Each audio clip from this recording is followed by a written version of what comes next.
Assalamualaikum warahmatullahi wabarakatuh. Perkenalkan, nama saya Dian Suci Pratiwi. Saya bersama dengan Rizal Afandi dalam kesempatan ini akan mempresentasikan materi mengenai reksadana untuk memenuhi tugas mata kuliah manajemen investasi dan portofolio. Baik, langsung saja kita mulai. Yang pertama yaitu pengertian reksadana. Pengertian reksadana berdasarkan Undang-Undang Pasar Modal Nomor 8 Tahun 1995 menjelaskan bahwa reksadana merupakan suatu tempat yang dimanfaatkan untuk mengumpulkan modal dari masyarakat pemodal, yang mana uang yang terkumpul itu kemudian akan dialokasikan pada portofolio efek oleh masing-masing manajer investasi. Nah, lalu bagaimana sih cara kerja dari reksadana itu? Kita bisa melihatnya di bagian ini. Jadi, antara bank kustodian dan manajer investasi, keduanya melakukan perjanjian. Perjanjian ini dinamakan dengan kontrak investasi kolektif. Di dalam kontrak ini menjelaskan adanya tugas dan kewajiban dari masing-masing pihak. Tugas dari bank kustodian adalah menyelesaikan transaksi, menghitung NAB, menjaga atau menyimpan surat berharga, serta sebagai unit registrasi bagi investor. Sedangkan tugas untuk manajer investasi akan saya jelaskan pada slide selanjutnya. Kemudian, reksadana dalam bentuk kontrak investasi kolektif ini kemudian ditawarkan kepada investor. Nah, investor menginvestasikan dananya dengan cara memindahkan uang ke rekening reksadana yang terdaftar di bank kustodian. Lalu, investor itu kemudian akan memperoleh konfirmasi pembelian unit penyertaan reksadana dari bank kustodian. Nah, dana yang sudah terkumpul tersebut kemudian oleh manajer investasi dialokasikan atau diinvestasikan pada portofolio efek. Kalau berbicara mengenai portofolio efek, tentunya kita harus tahu apa sih efek itu dalam ranah investasi dan keuangan. Efek merupakan sebutan bagi surat-surat berharga seperti saham, surat utang atau obligasi, instrumen pasar uang, dan lain sebagainya. Jadi dapat disimpulkan bahwa portofolio efek merupakan suatu kumpulan dari berbagai efek atau surat-surat berharga yang dimiliki oleh perorangan maupun badan hukum. Nah, di dalam portofolio efek inilah reksadana menempatkan investasi yang merupakan bentuk kekayaannya. Lalu kalau kita berbicara mengenai manajer investasi, apa itu manajer investasi? Nah, manajer investasi merupakan suatu pihak, baik itu perorangan maupun perusahaan, yang melakukan pengelolaan terhadap portofolio investasi secara profesional berdasarkan kebijakan investasi yang sudah disepakati. Manajer investasi inilah yang bertanggung jawab terhadap kinerja dari reksadana tersebut. Jadi dapat dikatakan bahwa kesuksesan dalam berinvestasi itu tergantung pada kepiawaian manajer investasi dalam mengelolanya. Nah, lalu apa tugas dari manajer investasi? Tugas dari manajer investasi yang pertama yaitu mengelola dana dari investor. Jadi, dana yang sudah terkumpulkan tadi kemudian akan dialokasikan oleh manajer investasi ke dalam jenis reksadana yang sudah disepakati oleh investor. Untuk jenis-jenisnya nanti akan saya jelaskan di slide selanjutnya. Nah, yang kedua, manajer investasi juga memilih dan memutuskan produk apa saja atau saham, atau obligasi, atau surat utang. Nah, lalu apa sih tugas dari manajer investasi itu? Tugas dari manajer investasi yaitu mengelola dana dari investor. Jadi, dana yang terkumpul tadi kemudian akan dialokasikan oleh manajer investasi ke dalam jenis reksadana yang sudah disepakati oleh investor. Untuk jenis-jenisnya nanti akan saya jelaskan di slide selanjutnya. Selain itu, manajer investasi juga akan memilih dan memutuskan apa saja saham atau obligasi atau deposito atau surat berharga lainnya yang akan dibeli, serta untuk memutuskan instrumen investasi mana yang akan dilepas atau dijual karena memiliki kinerja yang tidak baik. Hal ini dilakukan untuk memastikan portofolio investasi yang dikelolanya memberikan performa yang memuaskan bagi investor. Selain itu, manajer investasi juga bertugas untuk membuat dan melaporkan hasil dari investasi yang telah dikelolanya. Lalu, kewajiban dari manajer investasi itu apa? Kewajiban dari manajer investasi adalah menghitung dan melaporkan kepada investor mengenai seberapa sih nilai investasi pada bursa setiap harinya. Kenapa harus dilaporkan setiap hari? Karena nilai dan pergerakan bursa setiap harinya itu berubah. Jadi investor perlu mengetahui setiap saat untuk mengontrol dan mengevaluasi kinerja dari investasi yang telah dipilihnya. Selanjutnya yaitu laporan keuangan reksadana. Laporan keuangan reksadana meliputi laporan aset dan kewajiban, laporan rugi laba operasional, dan juga laporan perubahan aset bersih. Nah, selanjutnya manfaat. Apa sih manfaat dari reksadana itu? Yang pertama yaitu manajemen yang profesional. Seperti yang sudah saya jelaskan sebelumnya, bahwa dana yang terkumpul kemudian akan dialokasikan oleh manajer investasi yang profesional dan ahli dalam bidang tata kelola. Yang kedua yaitu diversifikasi investasi.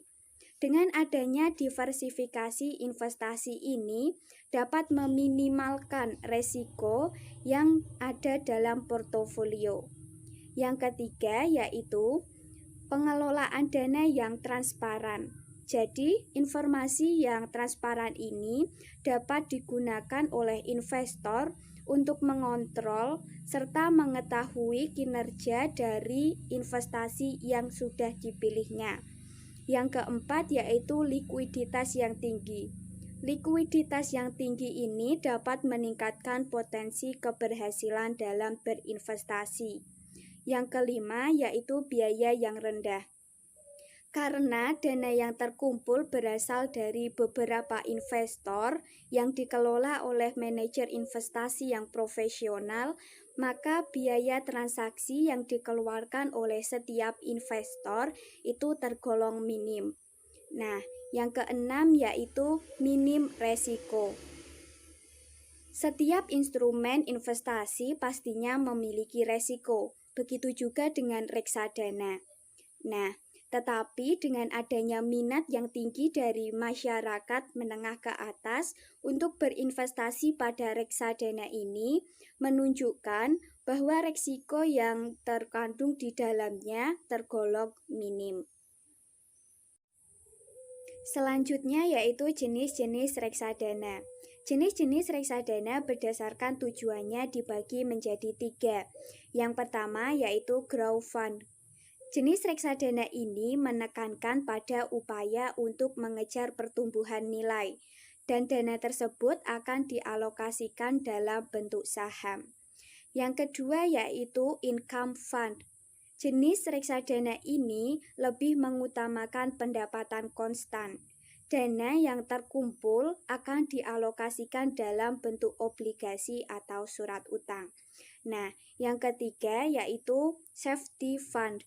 Jenis reksadana ini lebih mengutamakan keamanan daripada pertumbuhan, dan dana tersebut akan dialokasikan pada deposito berjangka, sertifikat deposito, maupun surat utang jangka pendek. Sedangkan jenis-jenis reksadana berdasarkan sifatnya dibagi menjadi 2, yaitu reksadana terbuka dan reksadana tertutup. Reksadana terbuka merupakan reksadana yang dapat dijual kembali tanpa harus menggunakan metode penjualan di bursa efek pada perusahaan MI. Biasanya kebanyakan saat ini reksadana menggunakan sifat terbuka dengan harga jual sama dengan nilai bersih aktiva. Sedangkan reksadana tertutup merupakan reksadana yang tidak dapat dijual kembali pada perusahaan MI. Biasanya, unit penyertaannya hanya bisa diperjualbelikan di bursa efek dengan harga jual di bawah nilai aktiva. Nah, setelah kita memahami jenis-jenis reksadana berdasarkan tujuan dan sifatnya, sekarang kita akan memahami jenis-jenis reksadana berdasarkan portofolionya. Berdasarkan portofolionya, reksadana dibagi menjadi 5, yaitu reksadana saham, reksadana pendapatan tetap, reksadana campuran, reksadana pendapatan uang, dan juga reksadana indeks. Yang pertama yaitu reksadana saham. Reksadana saham merupakan reksadana yang 80% minimal dana yang terkumpul dialokasikan dalam bentuk saham. Nah, keuntungan yang diperoleh dari efek saham ini akan memberikan hasil yang tinggi dalam bentuk capital gain, karena di dalamnya terdapat pertumbuhan dividen dan juga harga saham. Reksadana ini dapat memberikan atau mendatangkan keuntungan yang sangat besar, namun dengan resiko yang sangat besar pula. Nah, yang kedua yaitu reksadana campuran. Reksadana campuran memiliki resiko di bawah reksadana saham. Reksadana campuran ini menempatkan atau menginvestasikan dananya pada dua efek secara bersamaan, yaitu efek ekuitas dan efek hutang. Perbandingan yang ada di dalam kedua efek ini tidak termasuk dalam reksadana pendapatan tetap dan reksadana saham. Untuk yang ketiga yaitu reksadana pendapatan tetap. Reksadana pendapatan tetap adalah reksadana yang minimal 80% dana terkumpul akan dikelola ke dalam bursa efek dengan sifat utang. Yang keempat yaitu reksadana pasar uang. Reksadana pasar uang adalah reksadana yang memberikan resiko keuntungan yang jauh lebih rendah, tetapi dengan nilai potensi return yang terbatas. Untuk yang kelima yaitu reksadana indeks. Reksadana indeks adalah reksadana yang potensi keuntungan dan kerugiannya sama dengan indeks tersebut. Yang berikutnya yaitu karakteristik reksadana. Untuk yang pertama yaitu reksadana adalah perusahaan sekuritas atau perusahaan manajemen aset yang dijual oleh agen penjual reksadana. Untuk yang kedua yaitu tidak ada biaya asuransi atau uang pertanggungan pada reksadana. Untuk yang ketiga yaitu nilai biaya pembelian reksadana adalah 0% hingga 2% dari nilai reksadana. Untuk yang keempat yaitu reksadana tidak memiliki biaya administrasi. Untuk yang kelima yaitu besar biaya penjualan reksadana adalah 0% hingga 2% dari besar nilai reksadana pada tahun pertama. Untuk yang keenam yaitu besaran alokasi dana pada setoran pada tahun pertama adalah 98% sampai 100%. Untuk yang ketujuh yaitu reksadana hanya menggunakan satu harga. Kedelapan, biasanya penjualan reksadana akan menampilkan prospektus atau pengisian profil resiko. Untuk yang keenam yaitu sebagian besar investor reksadana berasal dari kalangan institusi dan retail. Berikutnya yaitu tingkat keamanan dalam investasi reksadana. Untuk yang pertama yaitu investasi dikelola oleh manajemen investasi yang profesional. Sebelum melakukan investasi reksadana, kamu tentunya pasti memilih manajemen investasi terbaik.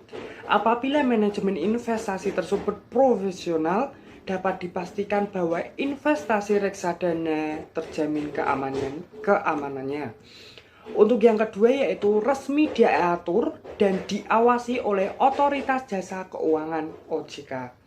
Investasi reksadana memiliki legalitas secara hukum dan tentunya terjamin karena resmi diatur dan diawasi oleh pemerintah melalui Otoritas Jasa Keuangan atau OJK. Bahkan kini, OJK juga mulai melakukan pengawasan terhadap berbagai perusahaan hingga produk keuangan berbasis teknologi yang menawarkan platform untuk berinvestasi di reksadana. Untuk yang ketiga yaitu dana diinvestasikan di bank kustodian atau bank umum yang fungsi kustodian. Bank kustodian atau disingkat kustodian adalah suatu lembaga yang bertanggung jawab untuk mengamankan aset keuangan dan suatu perusahaan maupun perorangan. Di sanalah dana yang ada pada reksadana disimpan secara aman. Untuk yang berikutnya yaitu kinerja manajemen investasi diawasi oleh bank kustodian. Dalam pelaksanaan investasi reksadana, bank kustodian juga mengawasi aktivitas manajemen investasi, sehingga jika manajemen investasi menyalahi aturan dalam pengelolaan uang investor, maka bank kustodian berhak memberikan peringatan. Oleh karena itu, pastikan kamu memilih perusahaan reksadana aman yang bekerja sama dengan manajemen investasi yang profesional. Resiko reksadana. Untuk yang pertama yaitu resiko penurunan nilai aktiva bersih. Nilai aktiva bersih adalah jumlah total nilai investasi atau dana kelola yang dikelola oleh manajemen investasi atas produk reksadana yang dimiliki pemodal. Resiko penurunan nilai aktiva bersih disebabkan oleh harga pasar instrumen investasi yang mengalami penurunan dibandingkan dari harga pembelian awal. Untuk yang kedua yaitu resiko likuiditas. Resiko likuiditas merupakan kesulitan yang dihadapi oleh manajemen investasi apabila sebagian besar pemegang unit melakukan penjualan kembali atas unit-unit yang dipegangnya. Penarikan dana dalam jumlah besar dalam waktu yang sama tersebut dapat membuat manajemen investasi mengalami rush atau kesulitan dalam menyediakan uang tunai atas redemption atau pengembalian tersebut. Kemudian untuk yang berikutnya yaitu resiko default.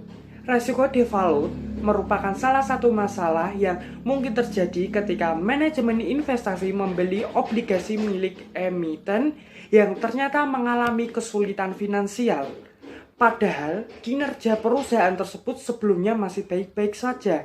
Akibatnya, pihak emiten pun terpaksa tidak membayar kewajibannya. Untuk yang berikutnya yaitu resiko pasar. Resiko pasar juga mungkin terjadi ketika kamu berinvestasi dalam reksadana. Umumnya penyebab resiko pasar adalah harga instrumen investasi mengalami penurunan akibat menurunnya kinerja pasar saham secara drastis. Untuk yang terakhir, resiko one prestasi. Bisa dibilang ini dari semua resiko yang ada, risiko one prestasi merupakan resiko terburuk yang mungkin saja terjadi ketika kamu berinvestasi. Kondisi ini bisa timbul ketika perusahaan asuransi yang mengasuransikan kekayaan reksadana tidak segera membayar ganti rugi atau membayar lebih rendah dari nilai pertanggungan saat terjadi hal-hal yang tidak diinginkan. Meskipun investasi reksadana sudah dikelola oleh manajemen investasi, tetapi kita juga harus memiliki administrasi sendiri setiap kali bertransaksi agar mengetahui profit atau keuntungan yang kita peroleh. Untuk itu, cara menghitung profit atau keuntungan yang kita peroleh dari investasi pada suatu reksadana itu ada dua cara. Untuk yang pertama yaitu hitung jumlah unit penyertaan dikali harga terkini reksadana. Untuk yang kedua yaitu kurangi hasil perhitungan langkah pertama dengan modal investasi. Jika hasil pengurangannya plus, berarti kita memperoleh keuntungan. Dan sebaliknya, jika hasil pengurangannya minus, berarti kita mengalami kerugian. Berikut adalah contoh soal. Pada tanggal 1 Januari 2020, Bimo membeli reksadana hihihi dengan NAB atau up sebesar 2.795,98. Dengan uang 1 juta, Bimo mendapatkan unit penyertaan sebanyak 357 unit. Pada tanggal 1 Februari 2020, NAB atau up sebesar 2.938,32. Berapa keuntungan reksadana HOKO di tanggal 1 Februari 2020? Untuk langkah yang pertama yaitu unit penyertaannya yaitu sebanyak 357 dikali dengan 2.938,32, yaitu hasilnya 1.050.908,80. Kemudian untuk langkah yang kedua yaitu hasil dari langkah pertama tadi dikurangi dengan 1 juta sehingga ketemu sebesar 50.908,80. Sehingga Bimo mendapatkan keuntungan sebesar 5,09%. Profil resiko reksadana itu ada 3. Untuk yang pertama yaitu konservatif. Profil konservatif biasanya menanamkan uangnya secara mayoritas di reksadana pasar uang dan reksadana pendapatan tetap. Sebab pada umumnya tingkat toleransi pemodal terhadap resiko investasi yang mungkin terjadi tergolong rendah. Untuk yang kedua yaitu moderat. Profil moderat biasanya menanamkan uangnya secara mayoritas di reksadana campuran. Umumnya, pemodal dengan profil resiko yang memiliki tingkat toleransi menengah terhadap resiko investasi yang bisa terjadi sudah bisa menerima jika terjadi kerugian investasi.